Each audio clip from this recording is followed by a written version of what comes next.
आज आप लोगों को बहुत ही सुंदर स्टोरी श्री महात्मा गौतम बुद्ध की सुनाने जा रहा हूँ।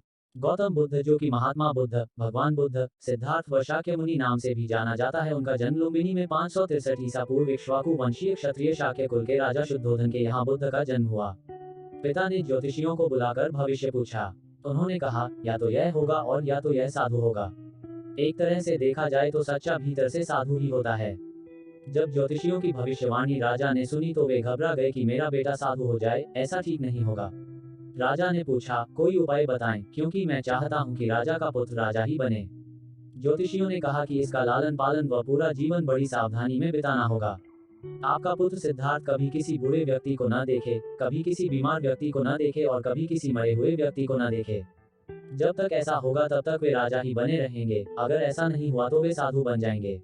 राजा शुद्धोधन ने अपने पुत्र सिद्धार्थ के लिए बढ़िया से बढ़िया, बड़े बड़े महल, अच्छे से अच्छा भोजन, दास दासियां और खाने पीने के सामान आदि वस्तुओं के ढेर लगा दिए।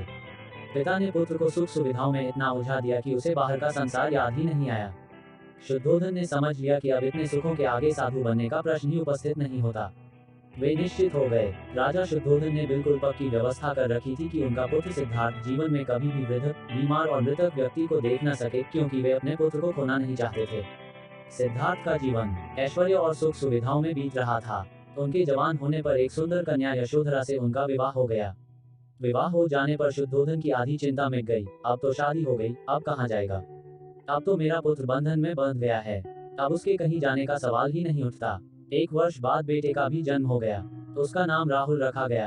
अब राजा शुद्धोधन को बिल्कुल पक्का विश्वास हो गया कि अब यह कहीं नहीं जा सकता। एक दिन सिद्धार्थ ने कहा कि पिताजी, आज तक मैंने कभी अपनी राजधानी नहीं देखी। आपकी आज्ञा हो तो आज देख आऊं। राजा ने कहा, हाँ हाँ, अवश्य जाओ, अपना शहर देख कर आओ। एक सारथी को भी साथ में भेजा गया कि जाओ राजकुमार को राजधानी घुमा फिरा कर लाओ। फिर भी राजा ने चाक चौबंद इंतजाम कर रखा था कि कहीं चूक ना हो जाए। सिद्धार्थ के लिए राजधानी के प्रमुख मार्ग खूब सजाए गए थे, पर घूमते घूमते सिद्धार्थ ने थोड़ा उल्टा मार्ग ले लिया। वे उस मार्ग से गुजरने लगे जहां पर तैयारी नहीं थी, और आज उनको बहुत आश्चर्य हुआ जब पहली बार उन्होंने एक बूढ़े आदमी को देखा। कमर झुकी हुई, पूरी चमड़ी में झुर्रियां पड़ी थीं। वह परेशानी और डर से बेहाल था। उसकी चाल बहुत धीमी थी। बूढ़े की झुकी हुई कमर को देखकर सिद्धार्थ को एक झटका लगा और सारथी से उन्होंने पूछा, क्या एक दिन मैं भी बूढ़ा हो जाऊंगा?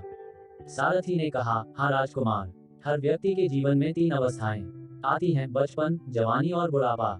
एक दिन तुम भी बुढ़ापे की अवस्था में जाओगे। हे राजकुमार, यह संसार का नियम है। चाहे गरीब हो या अमीर, सबका शरीर शिथिल बूढ़ा होता है। राजकुमार सोच में पड़ गया।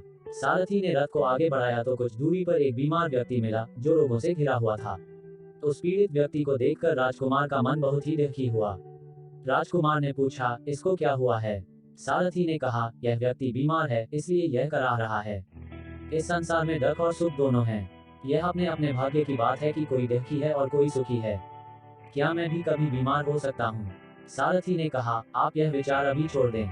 समय बड़ा बलवान होता है। ये सारी बातें कर्मों पर निर्भर करती हैं। चाहे राजा हो या रान, सुख दुख सब पर आते हैं। अगर शरीर में कोई रोग आना है तो वह आएगा। यह सब सुनकर राजकुमार सोच में पड़ गया। सारथी ने रथ को कुछ आगे बढ़ाया तो सामने से 4 कंधों के ऊपर एक अर्दी को जाते हुए देखा। राजकुमार ने ऐसा पहली बार देखा था। उसने सारथी से पूछा, यह क्या है? यह आदमी मर गया है, यह मुर्दा है। जो व्यक्ति मर जाता है उसको बांधकर शमशान भूमि में ले जाते हैं, फिर वहां पर उसे जला दिया जाता है। राजकुमार ने कहा, क्या सबको मरना पड़ता है? हाँ, सबको मरना पड़ता है। यह मृत्यु लोक है। जो जन्म लेता है उसे कभी न कभी अवश्य ही मरना पड़ता है। तो इसका मतलब यह हुआ कि ठीक इसी तरह से एक दिन मुझे भी मरना होगा। मेरी देह भी मुर्दा होगी और मुझको भी 4 कंधों पर उठाकर ले जाया जाएगा। मुझको भी ऐसे ही रस्सियों से बांधा जाएगा। मेरे भी आगे पीछे घर के सदस्य रोएंगे, तड़पेंगे और जिस संसार को मैंने इकट्ठा किया है वह सारा का सारा मुझसे छूट जाएगा। इसका मतलब यह हुआ कि क्या एक दिन मैं भी मर जाऊंगा? क्या एक दिन यशोधरा भी मर जाएगी? क्या एक दिन मेरा राहुल भी मर जाएगा?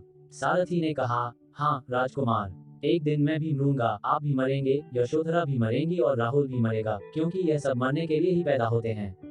उस रात सिद्धार्थ सो न सके। सोचने लगे कि क्या संसार में इतना डक है, रोग है, बुढ़ापा है, और ऐसे में मैं खा पी कर कैसे जी सकता हूँ? नहीं नहीं, ऐसा मुझसे नहीं हो सकता।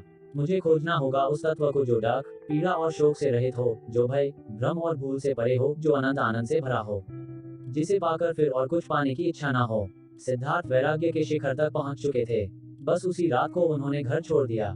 सारथी से कहा कि नगर की सीमा से दूर ले चलो। नगर के बाहर पहुंचकर सारथी को लौटा दिया। फिर कई दिनों तक वन में चलते गए। एक घने पीपल के वृक्ष के नीचे आसन लगाकर ध्यान